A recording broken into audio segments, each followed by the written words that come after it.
Today we're joined by Stephen Milner of Gen2 Fund Services, Scott Zimmerman of EY, and Ian Cameron of the Washington State Investment Board. Gentlemen, welcome to PrivCap today. Thanks for being here. Thanks, David. Thanks, David. So transparency has become a very important topic in private equity, and now fee transparency is a very hot topic. The ILPA has come out with standards.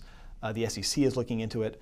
Ian, from your perspective, where did this huge focus on fee transparency come from, and why is there such a level of concern around it? Well, I think a lot of it did originate with the SEC and some of the comments they made probably, about 4 or 5 years ago now. I think the article is titled "Spreading Sunshine in Private Equity." I think that really brought a lot of this into the limelight and a big focus. Since then, we've talked a lot about how there's been greater transparency. I think the standard now is some level of transparency. I mean, what that does for an investor and a GP is there's a confidence and trust building that's going on. Mm-hmm. And so, the more that they can be, candid and kind of show us how these fees are going to be allocated, what's going to be offset against managed fees, what's not going to be. So there aren't any surprises. It's always disconcerting to us when you have an SEC investigation on a particular GP, only to find out there was some misallocation or accelerated management fee or something else going on. So Ian's 100% right. The awareness campaign of the SEC started it all. And I think private equity has different types of fees and expenses where you have a transaction fee, you have capital fees, you just have different stuff that over the years has become kind of shared between the manager and the LP. So it just creates a natural tension in, well, wait a minute, if you're getting that money, are you really allocating it the right way? What we've seen now is managers actually reach out to accounting firms, the auditing firms that come in, and start to provide some procedures over that where they can deliver an opinion to the LP. It's not an audit, but it's an agreed upon procedures, a low-level attestation, but it's there. If you look at side letters that limited partners impose upon general partners, you'll see more language in there that says they want an attestation from the chief operating officer of the fund. They want that attestation to be clear and transparent as to how the fees were calculated. You look at side letters, you'll also see things that they want to have an agreed upon model in advance as to how the carried interest works.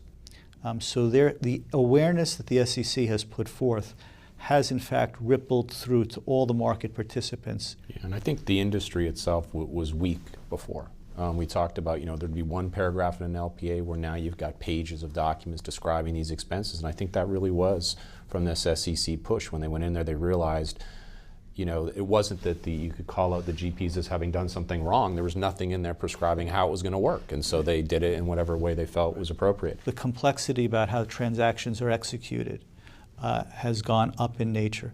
And so when you look at the growth of private equity, it's, I think, natural, as Scott said, the governance needed to catch up with the asset class, and now you're starting to see that. I would imagine that on the firm level, an increased focus on how fees are allocated has to trickle down to everyone in the firm, right? And how it's a cultural transformation. How is that going so far? Well, let me give you an example of how low it goes. So we see this because we serve as private equity funds, as you know. We also work on the management company where these expenses are in fact incurred. So somebody takes a trip to visit a portfolio company.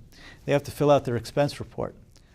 They're actually making the decision when they fill out that expense report. That's where the allocation takes place. So that can occur in the back of a taxi, that can occur in an airplane, or that can occur in somebody's office or by an executive assistant. So that's where it starts. So you can appreciate how something fairly simple all of a sudden has so much significance. Give an example of how on that trip an expense 1 minute would go to one place versus 2 minutes later you'd have an expense going someplace else. So I'll give you murky.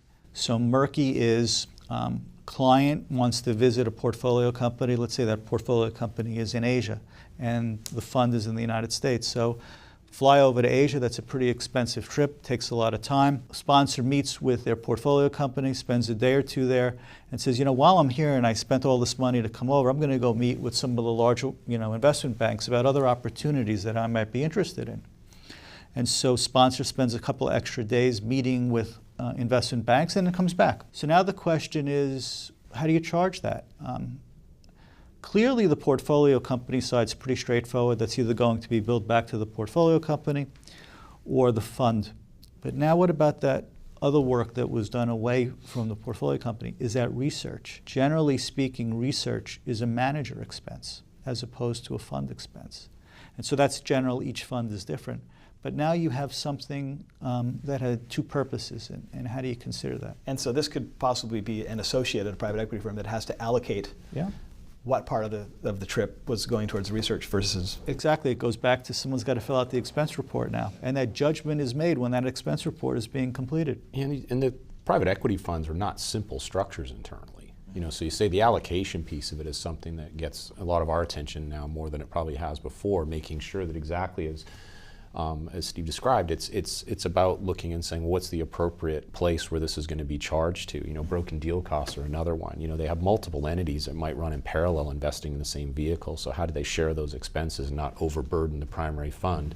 But some of these other sidecars that are going on, are they kind of picking up their fair share of the expenses? So I think it kind of gets down to that level too. Lots of complexity. You need to have policies, you need to have procedures, you need a roadmap, you need compliance to make sure that these, you know, investment professionals, whoever's out there, is complying with that policy. There needs to be review. It's not just up to the guy, you know, to write it down. So I think that's where, you know, things are maturing and everybody's getting used to it now. There's technology out there to help you do that instead of in the back of the taxi.